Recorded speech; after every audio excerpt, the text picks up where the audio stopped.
Today's victim, we got a 2014 Ford Edge.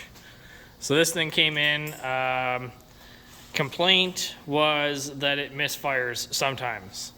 That's basically what I got for the complaint. So started checking into it a little bit. We did check a couple coils just to make sure that was all good.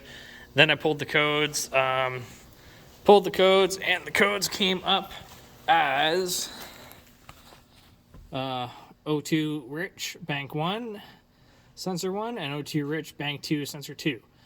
So made me think that it's not a misfire problem, it is a vehicle is getting too rich problem. So we started checking into things a little more, pulled off the purge valve, and it turns out this vehicle has a bad purge valve. Checking into this it's a pretty common occurrence with these things. So pulled it off, just simply blew into here, and this valve should be closed right now, and I'm getting air out of here, which means you're getting vapors past here, which is contributing to your rich condition. So changed purge valve, and this vehicle will be on its way down the road. No more complaints, and the customer is happy. So that's all. Like, subscribe, be happy.